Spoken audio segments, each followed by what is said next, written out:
bago sabihin nyo sa GC para maano namin doon. Ika Nono, halika nga dito. Ikaw ang presidente. Bakit hindi mo kasi maayos? Hindi ba nag-usap-usap tayo? Maganda nung first reunion. Kung anong problema, andito naman si Manong Mario, sabihin niyo ang problema para advisor naman siya. Eh, bakit hindi nyo hindi nyo kasi ang lapit-lapit hindi nyo lang mamasabi sa kanya. Yun ang problema natin ngayon eh. Walang komunikasyon. Yung tatlong scene na sinasabi ni Antio Christie, wala yun. Hindi nyo ginagawa na opisyalis.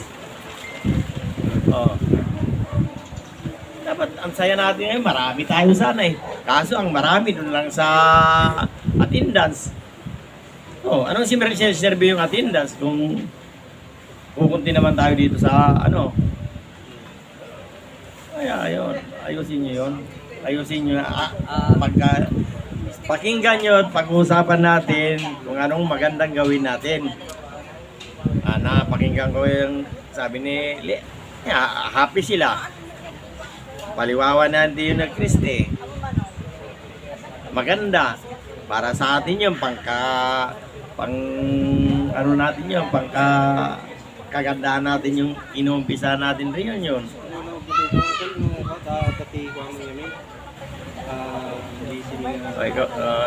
Yun lang masabi ko. Si Manong Pedro meron din masabi. Sa kanan natin pag-usapan yan.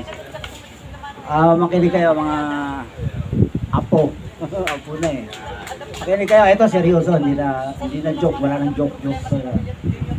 Seryoso. Makinig ka. Pag makinig ka. Sasalita ako eh. Basta ako nagsasalita. Pag sa tahimik. Pagka sa board meeting, yun lang board chairman na magsasalita. Bibigyan ka na pagsasalita kung magsalita ka. Pero kung wala, tahimik lahat. Go! Yes, go. Sabi mali ka na eh. Magpusak to ron. Pagka malinaw kasi nabasa ko eh. Pagdating doon, happenings. Wow, sarap eh ha? Sarap, oo nga. Kaya lang, yung history ni Utol, Oxygen yung mamaya na yung history ni Utol may dadagdag lang ako. Para sa atin lahat, para sa inyong kaalaman. Alam nyo, si Lulu Carias nyo, nag-iisang anak yan. Malaking puli yan. Dito sa Baring Ukurong, dito sa Suyo. Nagpipiesta rito, nakita nyo yung pangalan niya ron. Pintok veterans yan. Hindi basta-basta yung pangalan ng dawa. Yan ang sabihin ko sa inyo. Taas noo ako! Yes, sir. Ang dawa. Dahil lahat dito nakapaikot dyan. Mga dayo na yan. Ha? Walang lulo nyo. Kung hindi nyo kilala, hindi nyo na inabot. Si Lolo Vicente Walang. Yan ang may pakuna ng tabako ng araw. Kaya digdugdan ko lang yung historya niya. Si Lolo nyo, nag-iisa uliran lubos. Nag-istuawi yan. Nag-istuawi na hindi nyo siguro naranasan. Sa atin lahat, wala nakaranas yung nag-istuawi. Para magpaalipin. Pero katulad ng sinabi ko sa inyo, ginawa niya lahat. Pinanindigan niya ang dawa. Andiyan na. Sabi ko, huwag magsasalita eh. Kung nagsasalita ako eh. Wait lang, nagkamali na naman ako. Yan ang katotohanan. Kaya dagdagan ko lang yung istorya. Pero yung events natin na ito, malaking tagumpay itong events natin. Wala akong comments dyan. Dagdagan ko lang para kung bakit ganun na lang yung dawa. Ha? Kaya ang bit-bit nyo na yung dawa, taas mo kayo dyan. Andun ang pangalan ng lolo nyo. Kung bakit nagpipiesta ng suyo. Ha? Nakita nyo ba yan? Taos noon nga ang dawa. Oh. Kaso, ang mga apo, Binigyan ka na ba ng permission na magsalita? hindi pa po. Hindi pa po. Hindi pa pala eh. Sinasabi ko lang po. Gusto kong lumuhod din doon. Hindi, naka-offline naman. Dahil, totoo yan, yung sinasabi ko. Maganda ka sana online lang din para Yung naka-online, kunyari lang yun. ay Ano, ina-abstract yun, ginugulo nyo ko ah. Ipag, pinagdagdagan ko lang yung kulang yung story. Kasi, para sabihin ko sa inyo, ang dawa, hindi naman sa respeto. Ha? Pero siya bayani. Philippine Expeditionary Force to Korea, 10th BCT. Nag-iisa yan dito sa Paringkukurong sa Bunsuyo. Sino ang 10th BCT dito? Yan ang napalaban sa Korea. Meron, si Ricardo. Sa Karyas. Tag-isa si Ricardo Dawa. Di meron. Kahit sino magsabi yan. Ha? Kaya pag sinabi mong dawa, kahit anong sabi nila, dawa yan. Hindi dapat kayo, kwan. Kailangan diyan taas. Yung kinanta ni Daniel kanina, taas noo. Ha? Tama? Gusto mo yata mag-push up dyan. Sasalita pa ako rito, ha? So, yun. Yun lang yung idadagdag ko. Pero yung ginawa natin ngayon dito, kung sino man na nag-umpisa, we! Hindi ako, hindi kayo. We! Tayo! Ako ma? Ako nyo? tama. We! Always we! Don't I! Don't say I! We! Tayo! Ang bumuo dito. Ako mo?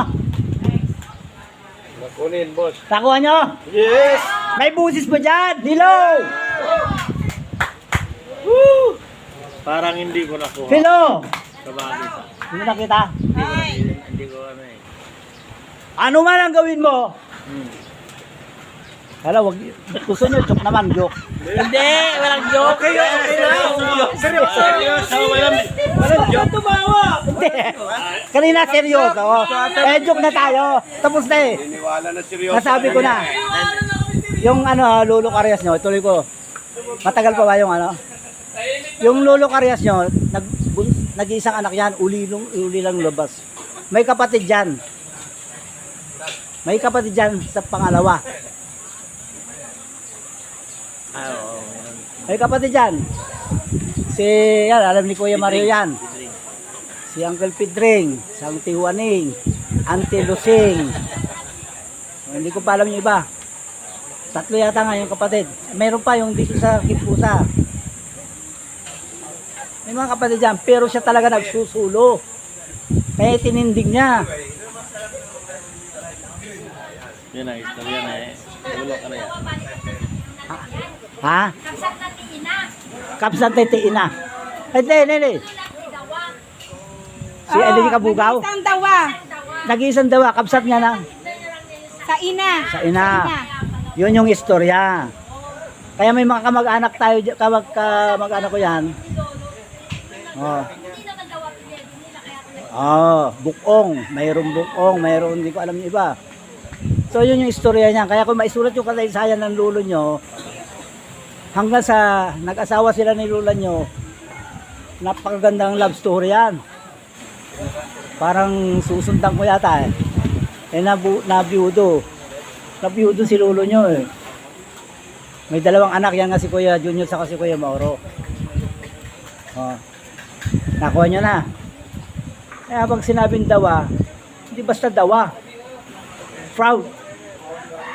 Oo, nakuha na namin nga. Sige, Pero ang gusto ko ay paliwanag mo, nakuha na namin yung ano ng lulo sa karyas. Yung pangbubuo natin dito, ang gusto ko. Yan yung sinasabi ko, problema na ng board of director. Yan, nabuo na eh. Tol, buo na. Nabuo na nga, pero imbis na Ang dumadami problema lang, tayo, pag-aralan yung pagkukulang, pag-aralan yun, nila yun. yung, ano yung, pagkukulang, ano yung dapat idagdag, ano yung pagaganda, yun ang pag-aralan ng board of directors, hindi na tayo. Kaya nga yung mga board of directors, advisor naman kasi tayo, kailangan na rin ang ano kasi mga bata pa sila, hindi pa nila alam ang pagbuo ng ganito. matatanda na yan. Oo, matatanda. May apat na pero asawa eh. Ilang asawa mo mo, nonoy? Apat na asawa niyan. Pero wala silang experience sa pagbuo ng mga ganito. Sa experience siya, Yun. ako, bihasa ko dyan. Kaya nga, Okay na? Bigyan ka ba na? Ano, okay na?